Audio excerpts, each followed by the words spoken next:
Hi, everybody. Thanks for letting me be on your Facebook feed today. Thank you if you're joining me. I wanted to share some of the spiritual journey that I've been going through and what I've been learning about working through money fears. I want to share how to resolve money fears by disallowing expectations. Hey, Darlene. By disallowing expectations of God and money and tuning in more into being present and finding your grace and finding your gratitude.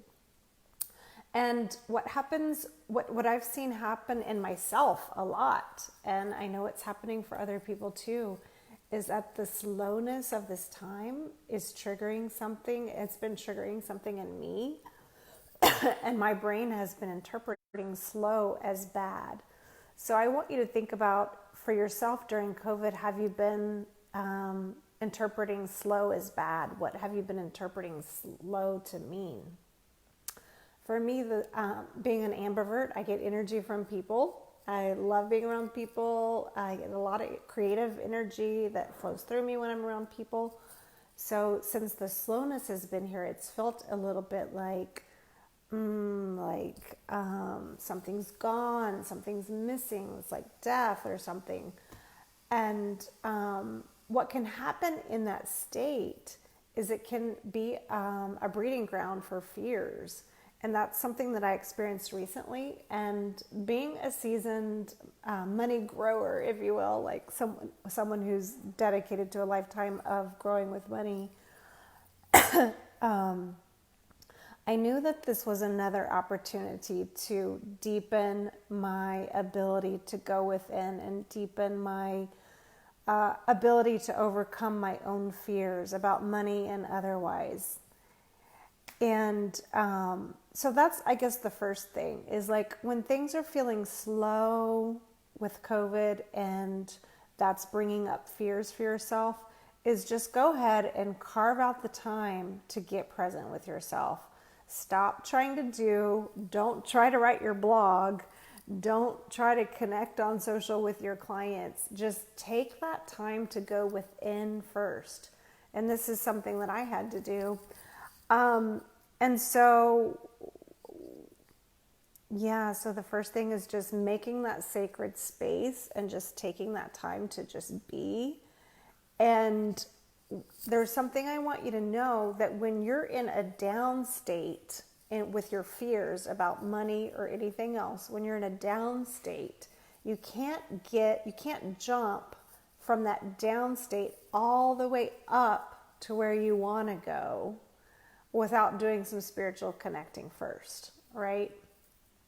And so for me, like I have an archetype, a way that I connect with money, my money soulmate. But the thing is if I'm in a down state, connecting directly to money is not actually the way to go, because it's missing a huge step, and that is connecting to God first. So when I can make the time to just go outside, because that's a great way for me to feel God and to feel spirit, to feel that vibe and get connected, I can feel that slow is good. The slow is me allowing myself to be present in the moment, and I can feel God in that slowness. And I can feel my toes on the earth, and I can feel the wind on my cheeks, and I can know that everything is really okay. And so it's really about lowering expectations of God, because when we don't strive to make money, right? We allow God to share money. And my money soulmate is one way that I connect to money to allow that to grow even stronger. But first you have to get into that spiritual connection. God is the creator of abundance. God is the connector between you and abundance, you and money. Let me look at my notes and see if there was what the next thing is I wanted to share with you. So, so taking the pressure off God and taking the pressure off money. And what that does is that allows God to work on you and to work in your life and to teach you and show you the things that you're supposed to be learning during COVID. And for me, I've been learning a lot about myself during COVID. And if I hadn't made the time to get quiet and to get present and to go very deep with the healers in my life that are helping me grow every day, that's really been the bridge to come back to that deep connection to money. And I want to tell you that this works. It's only through this place of deep service that I create my clients. It's not through striving to get money and striving to get income. Although I love money and I love sales and I love working with clients, but it's really the focus on the client and on the service that creates my clients. And money is flowing through that and is a part of that. But, I got a new client yesterday, and it really was through deep, deep connection to her and deep connection to my own feelings. We've worked together before, and we had some stuff we had to work out together in our relationship. Just like any other relationship, you have stuff that comes up, right? And so if I'd been in a place of fear around money, thank you for the hearts and love. If I'd been in a place of fear about money or expectation or striving or trying to close the sale, I really truly believe I wouldn't have gotten that client, because that is not where we as coaches and healers, that's not the energetic force that pulls us together with our clients.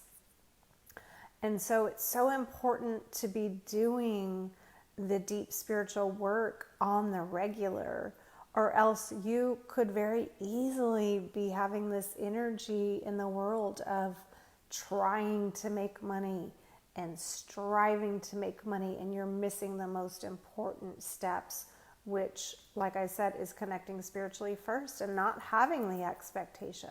And that's where the trust comes in. You have to take it all the way down to ground zero, where it's like, I'm really good. I'm here with God in this moment, and I'm really good. And that it's that place of faith that allows your connection to money to be fun and to be playful and to be fruitful, right? And the other piece, again, is just that deep connection to the person that you want to serve. And always keeping your mind on that, always keeping your heart on that, to have that excellence of character. And so that's how I got the client yesterday, was just through staying deeply connected to her and doing tons of spiritual work on my end. Because, like I've said before from the book, The Prosperous Coach, needy is creepy. Okay. And it's okay if you feel needy today with money. It's okay if you're having pressures and that hurts. You are human. I am human. We all have crap like that has come up during COVID. And I want to assure you of two things. One, that is the spiritual purpose of COVID. God is turning us inward for a reason. This is not by mistake. So you have an opportunity that you can blow off and just be in your self-pity and worry and anxiety. And I get it. I have days like that too. I most certainly do. Or you can just be brave and say, okay, whatever shadow is inside of me, whatever fucked up shit is still needing to be healed in me, I'm willing. I'm willing to turn the computer off. I'm willing to not serve my clients for 2 hours, not help my family for 2 hours. I'm willing to shut the door, get a journal. If you have a coach, call your coach, get on their schedule, right? If you have other healers and mentors, call them. If you have friends, call them. But whatever you have in your circuit to do that spiritual work and have support support, you need support. And that was one mistake I was making, is I was trying to be brave and strong leader and I wasn't getting support. And when I realized that I was like this really strong building where the foundation was crumbling, it was like, oh, I need to get support. So I've reached out to a lot of people, and I'm also hiring a coach to help. She doesn't know that yet, but it's about to happen.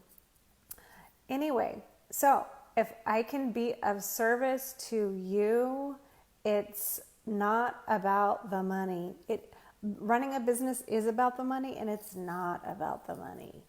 And so that sounds funny coming from a money coach, but really what it is I'm a different kind of money coach. I'm a spiritual speaker. I'm a spiritual writer, spiritual person.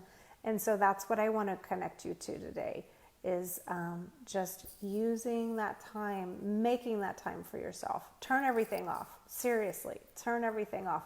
And your brain will fight you if you're an achiever like I am. I've learned during COVID, it's such a gift. This was something I had to work through, is to not get all my achievement, all my self-esteem through achievement. Achievement is not what makes me worthy. Achievement is not what makes you worthy. Yeah, Taylor, you are beautiful because of who you are.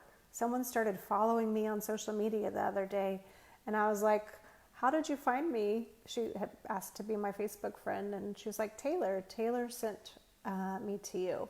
So I see what you're doing behind the scenes all the time, Taylor. And so all of us are worthy because we're children of God, because we are just being, because we're here. And when you do the spiritual work, that increases your ability to be here even more. And so, again, business is about the money, and yet it's so not about the money. And so I want to send so much love and blessings to you. And if you need help, reach out. Do not do the COVID alone. Do not do that. Reach out, message me. I'm always here. I am here to help, and I will message you back. In fact, I've had several people reach out to be Facebook friends with me recently, and I looked on their profiles and finally said yes to several of them, and then asked them to get on calls with me so we could actually have a connection. I don't know why, but they haven't responded. Maybe people don't look on their messenger very much, but it's just like, we need connection right now, y'all. And it's not about me trying to get a sale from you. It's about me not wanting to be alone and me not wanting you to be alone. And this is our time, y'all. This is our time to come together in a way that we never have before. So do the spiritual work. Let go of your expectations of God and money, and just have that gratitude and that presence. Ask for support. Get your support. Don't do this alone. And know that you are worthy no matter what. Okay, much love.